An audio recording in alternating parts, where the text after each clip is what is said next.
Hey everybody, Jamie here. On the show today, we have a wide-ranging interview with Francesca Albanese, the UN Special Rapporteur on the Occupied Palestinian Territories. We spoke late last week on the heels of her week-long speaking tour in Canada. The Special Rapporteur is an independent expert appointed by the UN Human Rights Council. They're not a UN employee and they're not paid by the UN. Ms. Albanese came to the role as an international human rights lawyer, an author, an affiliate scholar at Georgetown University, and a senior advisor at the Arab Renaissance for Democracy and Development think tank. She's produced 2 major reports for the UN this year, making the case that Israel is committing genocide against the Palestinian people. We're going to talk about the case that she's making in those reports, as well as Israel's siege of northern Gaza and what the incoming Trump administration could mean for the war. We'll also talk about her recent visit to Canada, which underlined what a polarizing figure Ms. Albanese has become. She has many ardent supporters, people who packed venues in Montreal, Ottawa, and Toronto to hear her speak. And she also has many detractors. Some called for her Canadian speaking engagements to be cancelled and for the Canadian government to condemn her, and have advocated for the UN to remove her from her position. Canada's special envoy for combating anti-Semitism has accused her of Holocaust distortion. To put it plainly, Ms. Albanese has become a lightning rod, both here and in other countries. All right, lots to get into. Here's my interview with Francesca Albanese.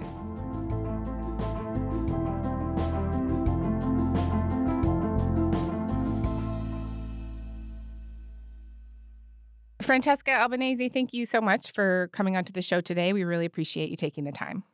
Thank you for having me. So at the start of October, Israeli forces began a siege in northern Gaza, which they said was to fight Hamas militants who had regrouped there. Can you talk a bit about the picture that you and your colleagues have been able to get from witnesses, from reporting, from the footage that has emerged about what's actually been happening to civilians in northern Gaza over the past month? The cries for help from northern Gaza are desperate, and there are human rights monitors there. Of course, I prefer not to name any organizations because it's very dangerous, and anyone is a target right now. Mhm. We are talking of a population that has been the object and the target of continuous bombardment for 13 months. A siege on top of a siege, without food, without water, if not in very scarce and insufficient quantities, which is what has provoked a famine. For Palestinians here, it is either surrender the north and leave, or stay in your homes and starve. There have been deaths of starvation, and still we don't know how many have perished because of lack of medical facilities. Of course, the medical staff numbers are very low, and the volume of injuries is not at all proportional to the space available. Therefore, we had to implement the difficult triage system for cases. We had to leave some to die and some to live. 400,000 Palestinians who were not forcibly evacuated in October last year have endured the most serious, grave circumstances. And now many of them have been rounded up, stripped naked, kidnapped by the army, or killed on the spot. The reports are really, really shocking. There are these verified videos, some of them shared online by the IDF or by Israeli soldiers, that show hundreds of people in Jabalia in the north marching in these long lines between ruins, really, of buildings. They were reportedly queuing up to get through an Israeli checkpoint as they were displaced south. Some videos and photos also show Israeli military rounding people up with tanks, and some appear to show men being separated from the women and children. And just how does that footage line up with the accounts that you and your colleagues have heard from witnesses in northern Gaza right now? So let's forget the context for a second, and let me tell you, had it happened in any other context, would qualify this as unlawful, inhumane treatment of people who objectively look like civilians. There are even kids and elderly person, people with disability that appeared in the pictures you mentioned. There were people who were identified as doctors and journalists. So there has been a rounding up of anyone really. No one looked like a combatant. The question is the context. The context is one in which Israel has perpetrated crimes after crimes, because what I said, the wanton destruction of civilian infrastructure, which is massive and is visible in the pictures that have been shared by the army itself. Israel is pounding northern Gaza. Its airstrikes described by the UN as relentless. What the world calls a massacre is a recurring daily reality for Palestinians. They bombed us with drones. They threw us out of our homes in the camp. May God sustain us and give us vengeance. Israeli forces systematically empty homes, hospitals, schools, and shelters before setting them on fire. Extrajudicial killings, fatalities attributed to excessive use of weaponry, starvation, lack of civilian infrastructures, and a situation where conditions of life leading to destruction of the group have been created. Often, losing entire families and members of their families and communities, and collecting the bodies of the who remained, often in plastic bags. It's ferocious. So we have been documenting, 30 UN experts. I've led investigations that has concluded that reasonable grounds existed to say that Israel was committing genocide already in March. And in October this year, I provided the context why Israel is doing so. It's to take the land of the Palestinians by forcibly displacing and annihilating the rest of the population, as it has been done, at slow pace for decades. So this is violence at fast pace to push forward the colonial erasure of the Palestinians, and it is a genocide. There is an increasing consensus today. Another UN report by the Special Committee on Israeli Practices, which has normally been quite conservative, finally uttered the word genocide. And there was a report of Human Rights Watch talking of not just war crimes, but crimes against humanity. Of course, there are war crimes and crimes against humanity, but this is what I'm saying is that and other UN experts are saying, and Israeli genocide scholars are saying, one needs to link the dots. All these crimes are supported by one and one intent only, which is a destructive one. I want to come back to your belief that Israel is committing a genocide here. And I will just note for our listeners that, of course, Israel denies that it is, committing war crimes. It says that it is doing everything in its power to mitigate and minimize civilian harm. But let me just ask you about an editorial that the Israeli newspaper Haaretz wrote on Sunday. They argued that Prime Minister Benjamin Netanyahu is responsible for ethnic cleansing in northern Gaza. One of the things they cited were comments by an IDF brigadier general who reportedly said that, quote, there is no intention of allowing the residents of the northern Gaza Strip to return to their homes. I'll just note that an IDF spokesperson later said that his words were taken out of context. But there was also an uproar in early September when several Israeli politicians, including Finance Minister Bezalel Smotrich, who is a highly influential member in Netanyahu's coalition government, called for resettling parts of northern Gaza. Smotrich called for, quote, clearing a specific area of northern Gaza and wrote, this is a territory we will never return to the Gazans. I know that ethnic cleansing doesn't have a specific definition under international law, but what do you make of that allegation? I agree that the ultimate goal is ethnic cleansing. But genocide is being used in the pursuit of ethnic cleansing, which is emptying a land of a given nationality in order to establish homogeneous nationality or homogeneous ethnicity.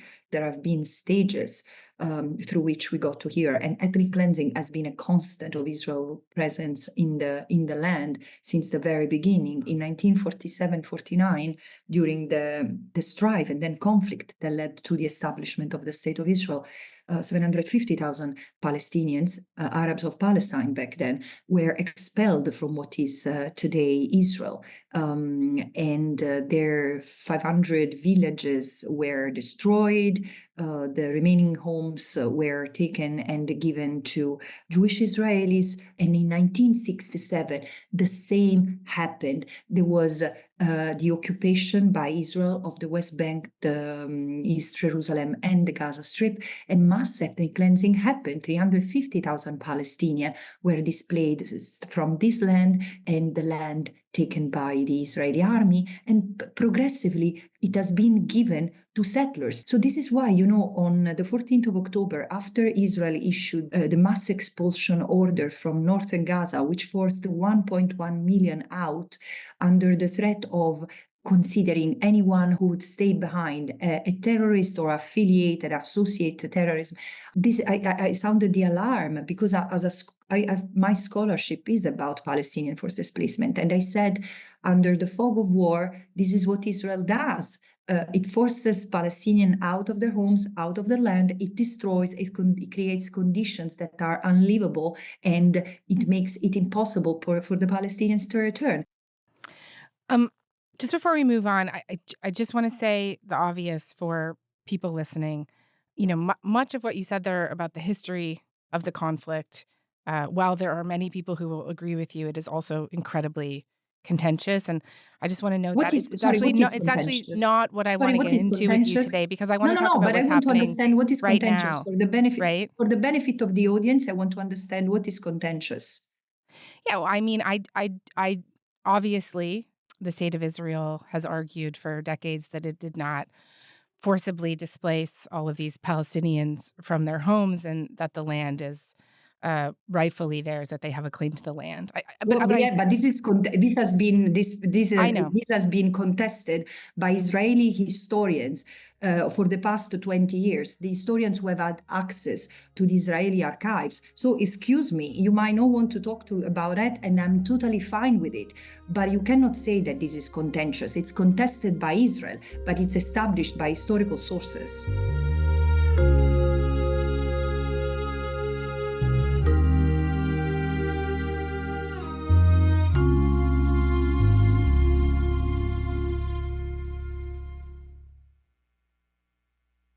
Just for our listeners, because I do want to keep this conversation very much, I understand that it is informed by the past, but I do want to keep it very centered on what is happening right now. Can you explain the difference between ethnic cleansing and genocide?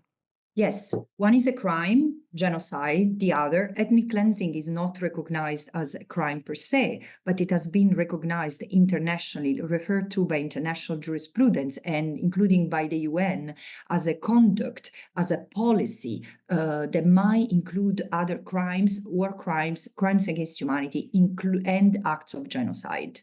While genocide is one of the following acts of killing, infliction of severe bodily and mental harm, creation of conditions of life calculated to bring about the destruction of the group, or acts that wouldn't involve killing per se, like the transfer of children and the prevention of birth. I mean, other genocides, like in Canada itself, it has been perpetrated by destroying the indigenous nations through the separation of children. Same thing in Australia. So genocide is a composite act. What is characteristic of genocide is the intent. So not only the crimes, but the fact that these crimes are committed with intent to destroy a people in whole or in part.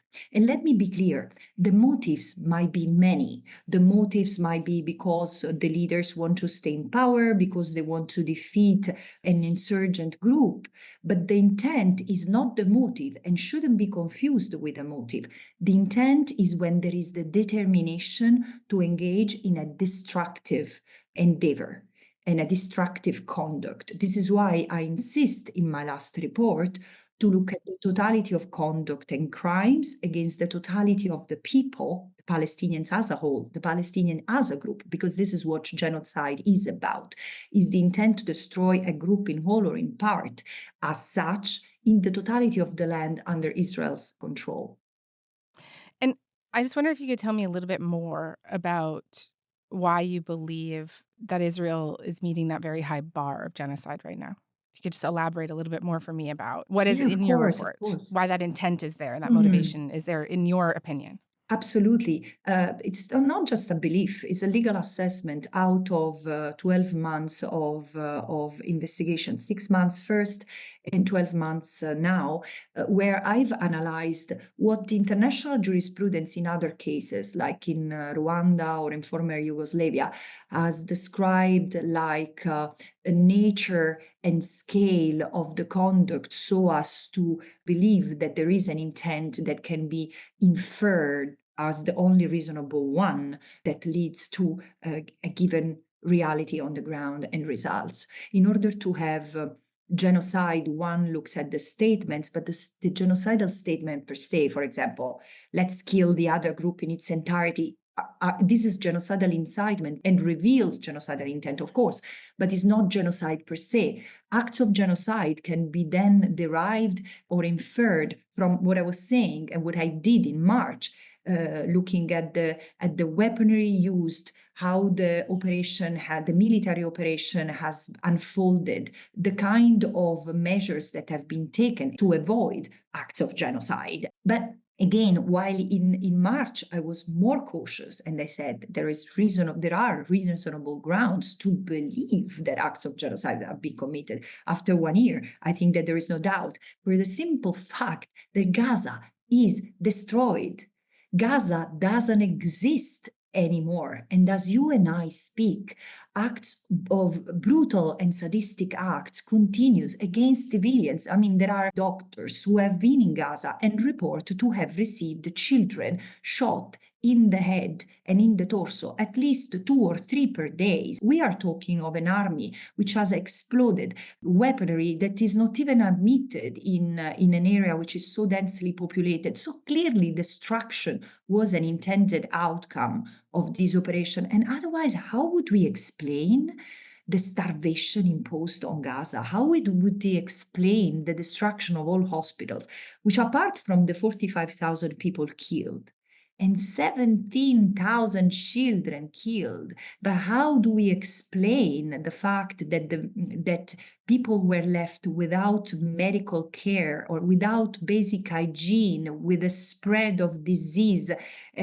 across the Gaza Strip? And also, I would like to point to the fact that while acts of genocide are identified, and again, this is not just me, 30 UN experts who say the same, another UN committee saying the same, Israeli historians of genocide saying the same for months now, but also similar conducts have been manifested and have been reported in the West Bank, where 9,000 people, 9,000 Palestinians, including children, over 600 children, were arrested and detained in squalid conditions, often tortured, including raped.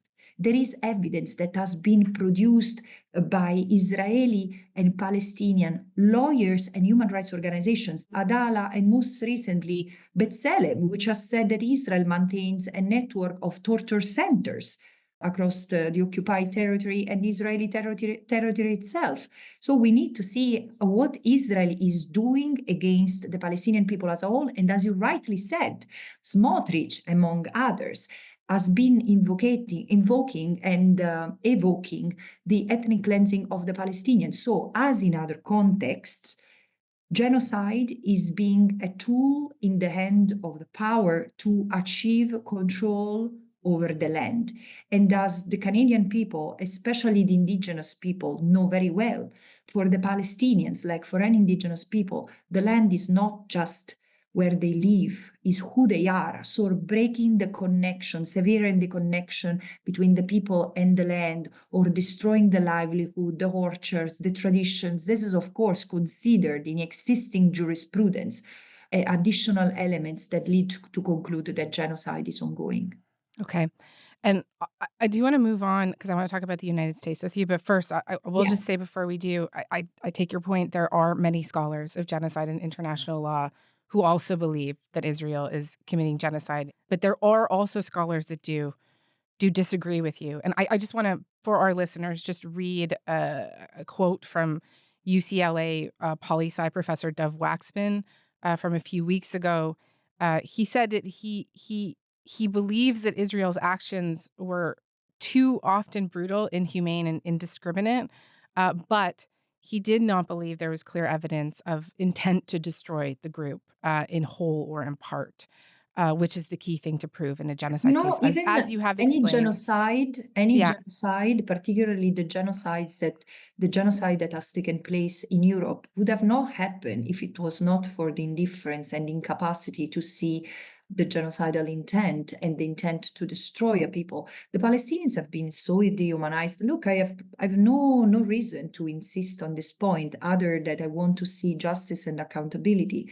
And with all due respect for Professor Doxman, I mean, even the International Court of Justice, which is the supreme judicial organ of the United Nations, has concluded that there was plausibility of genocide without even looking at the merit, just based on the evidence that was produced by South Africa like nearly 1 year ago. And again, we cannot now, I think that in the interest of time, is not about me telling you what I think it is, because I have investigated what has happened, and I know the history of that land. Genocide is a process, is not an act. So I do respect all opinions, but not from people who have not been investigating this and express their thoughts freely without considering the implications for the people, both the Palestinians and the Israelis in this story.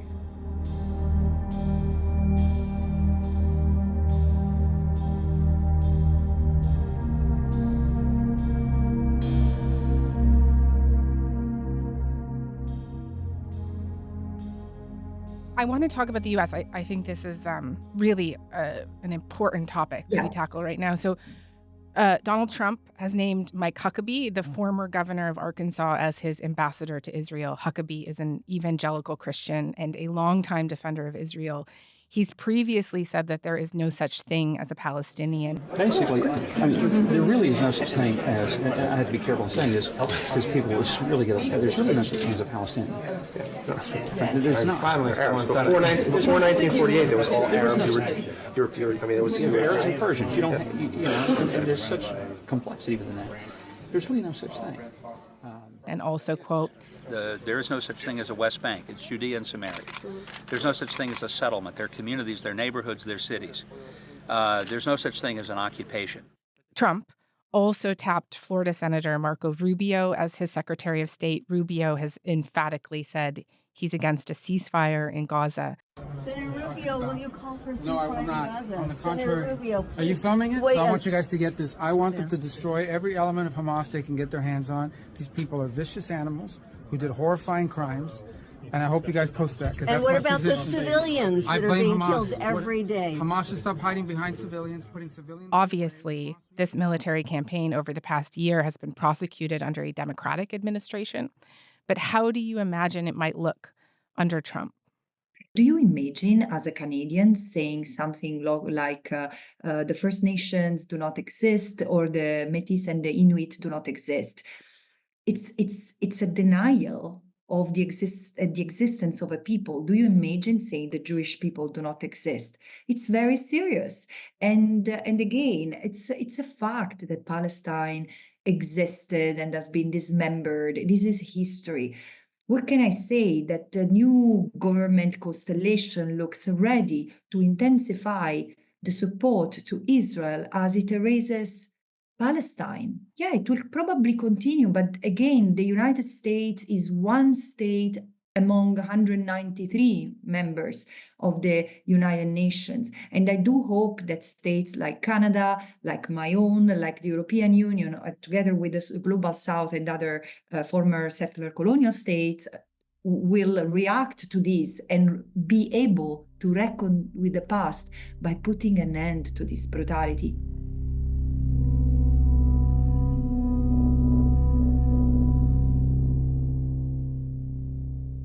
I want to address your visit to Canada now. Last week, you were here to do a speaking tour in a few cities. You were also supposed to meet with Canadian officials, which didn't happen.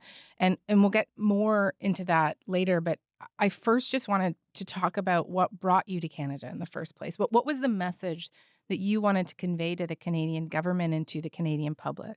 Yeah, no, I came invited initially by Independent Jewish Voices and other universities, and then a broader coalition of organizations, scholars, students got together because I couldn't come last year and worked for many months to make my visit possible. As I do every time I travel to a country, I inform the state, the authorities, and I expressed an interest and, of course, my availability to meet. So before I tell you about the message, which is about the facts on the ground that I've investigated and the legal conclusions that I have produced.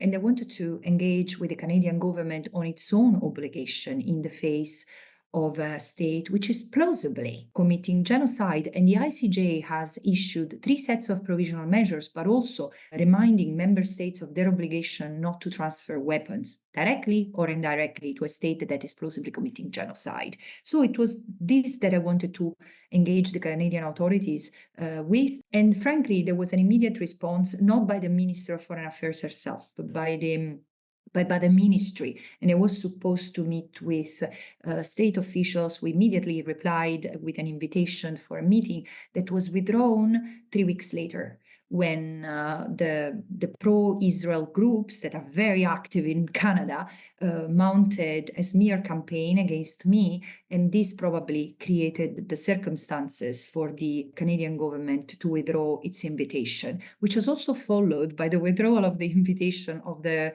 Foreign Affairs Committee in the Parliament. Although I have met with a number of members of the committee and other members of Parliament who were very forthcoming and supportive. We reached out to Global Affairs Canada and asked for comment on this.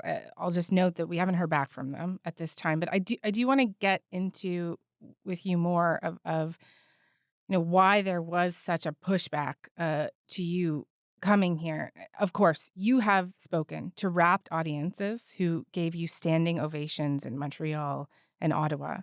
There are many people here that are very supportive of the work that you were doing.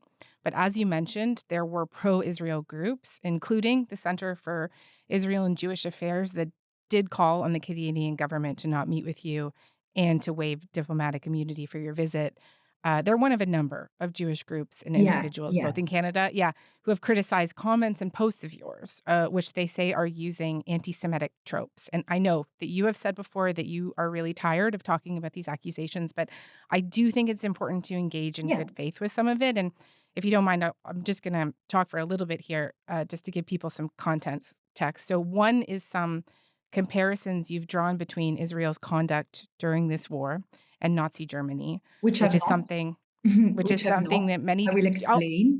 And I'm going to read what you've said and then please respond. It's something that many Jewish groups, although not all, regard as anti-Semitic. And then to give an example, there was a post that you made last month that drew a comparison between Netanyahu's government and the Third Reich, and I'll read part of it. Our collective obliviousness to what led 100 years ago to the Third Reich's expansionism and the genocide of people not in conformity with the, quote, pure race is asinine, and it is leading to the commission of yet another genocide, yet another regional war, and potentially yet another global one. And just first, can I get you to explain what you meant in that post? When it comes to what led to the Holocaust, what do you think we're oblivious to? Yes.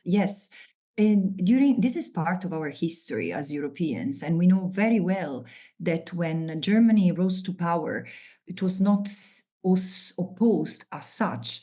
Germany had a huge hostility, a huge anti-Semitism inside the country, propelled by the Third Reich, but didn't want to kill all the Jews in the beginning. The quote-unquote final solution, that barbarity, happened during the expansion of the Third Reich to other parts of Europe, in particular where there were millions of Jews living, and when it was impossible to expel them.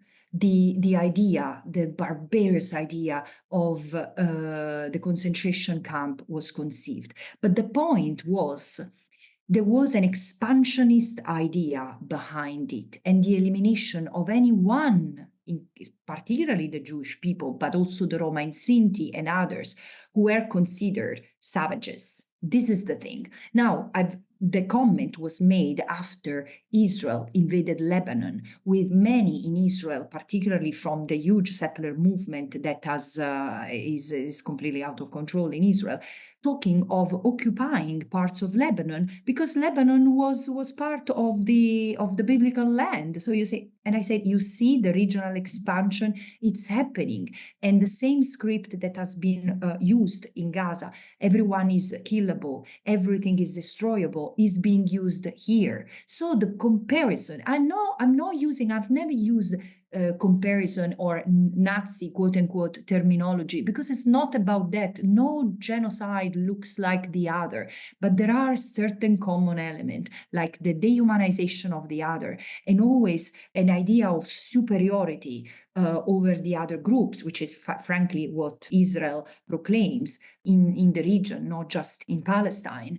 And this is why, again, we can debate about that, but how can we say that the defamation against me has been one of the extreme, both in the US and Canada. But what I find interesting is the pushback from Jewish scholars, Jewish organizations, and how much Jewish people themselves have come forward to defend me and saying, she's speaking truth to power, and it continues to happen wherever I go, being it in New York, in Canada, or in the United Kingdom. Of course, the pro-Israel groups will defend Israel. I understand what they're doing, but I also want the attention not to be missed. It is to remain on Gaza and what we are trying to stop in Gaza, the killing of children and adults every day in the tens and in the hundreds.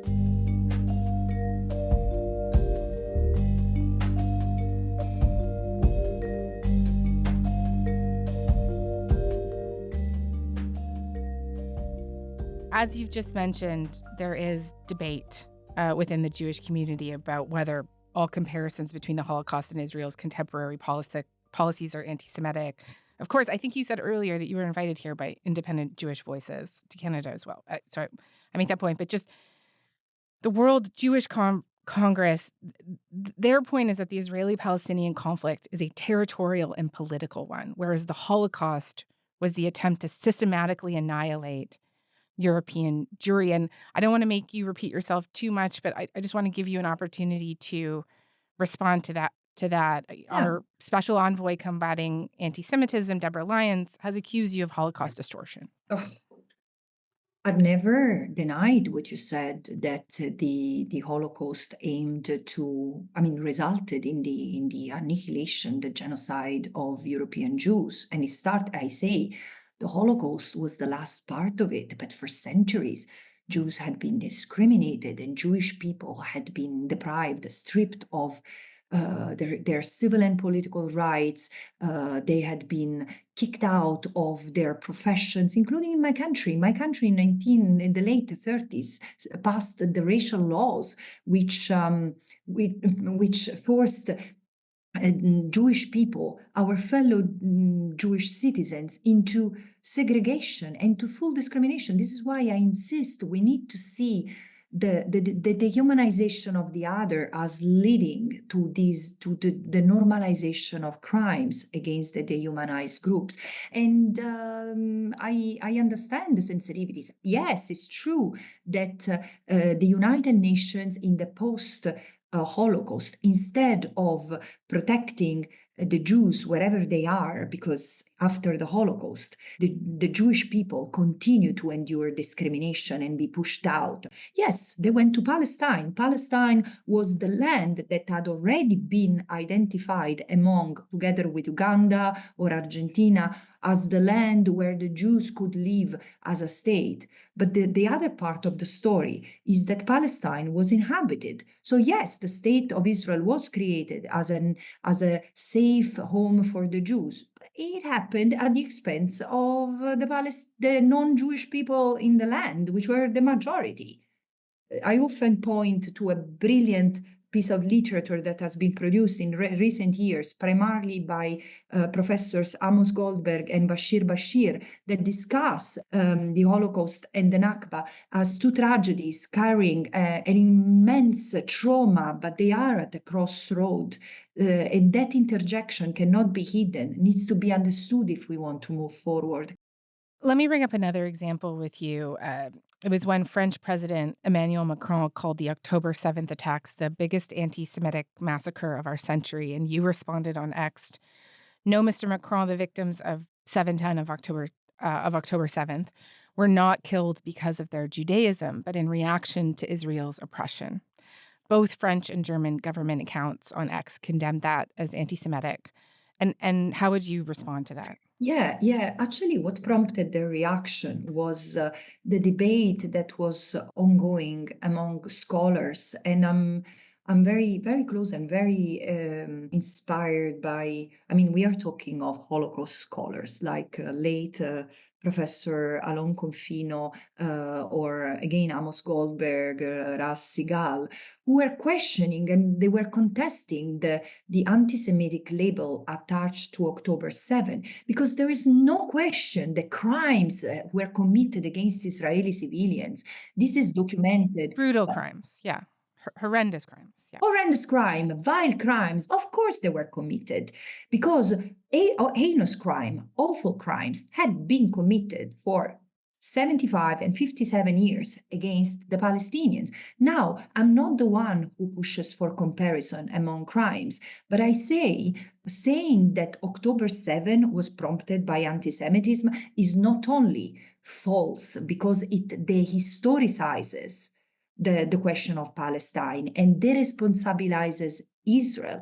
How do we talk about the over 5,000 Palestinians who had been killed in Gaza during 17 years of blockade, including 1,200 children? Was it not brutal? Was it not heinous? Of course it was, because killing civilians is always heinous and brutal. So the point is, why do you have to use the anti-Semitic label, which dehistoricizes, which desresponsabilizes Israel and creates this sense of existential threat upon Israel that in fact doesn't exist? The Palestinians, like many Israelis, want to live in peace in their land, without being oppressed, without being under an apartheid regime where the Palestinians are under military law and enforced, including upon children, and this has happened for 57 years. And the Israelis in the occupied Palestinian territory, who shouldn't be there because their presence is unlawful. And this is not my opinion, my assessment, and my belief only. This is the conclusion of the International Court of Justice, which has said that Israel has no right to be in Gaza, in the West Bank, and in East Jerusalem, needs to withdraw unconditionally and totally as rapidly as possible. This is the reality. The reality in the face of this is that Israel for 57 years has maintained a military rule over the Palestinians, including forced mass displacement, mass arrest and detention, brutalization of the Palestinian, destruction of homes and livelihood. And do you expect that in the face of this, the Palestinians respond with a smile and a laughter?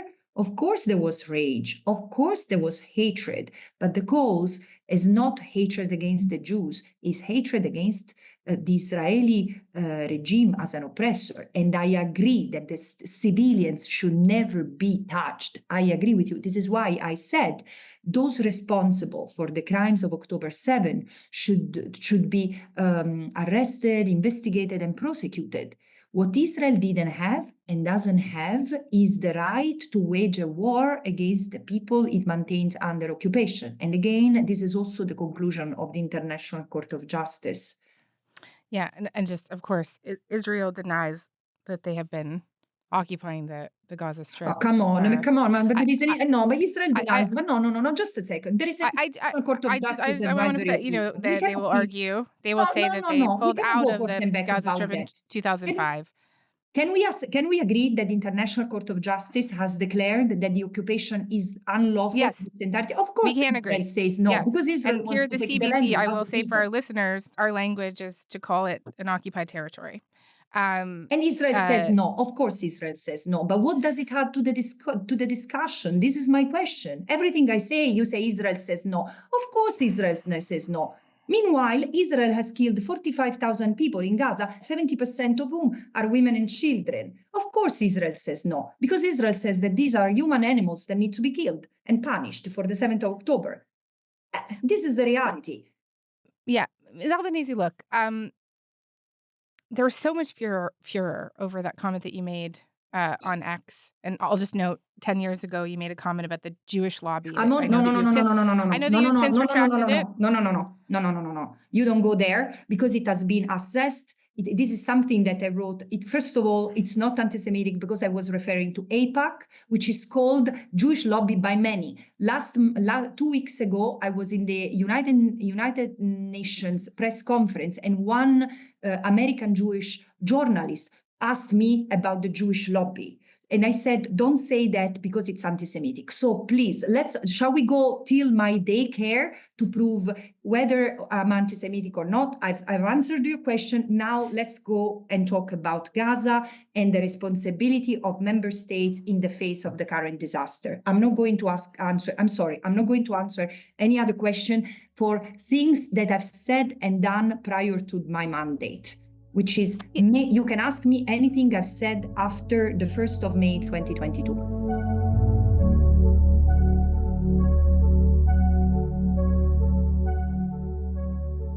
Final question for you. It's been more than a year since October 7th. It does not seem like we are any closer to a ceasefire than we were even 6 months ago, and I think many would argue that we're further away. And what impact do you think the duration of this conflict has on the ability to get a peaceful outcome to stop the suffering of the Palestinian people? Oh, it's hard. It's hard to imagine peace. So there should be an end to the hostilities and an end to the atrocity. And there is no way to stop it other than having all member states complying with their international law obligations, not to aid and assist a state which is committing crimes, including by stopping the transfer of weapons, economic and financial transfers. And again, as I was in Canada, I mentioned the fact that Canada has particular responsibilities, particularly because some of its citizens not only live in the occupied territory, not only sell occupied land in the occupied territory from Canada territory, which is appalling, and also have citizens fighting in the Israeli army right now. So let's start by recognizing that the only way to stop this starts with making justice at home. All right, Ms. Albanese, I want to thank you very much for being here today and for engaging in this conversation with me in thank you. A really respectful way. I appreciate it very much. Thank you. It was an interesting one, and I thank you for having me.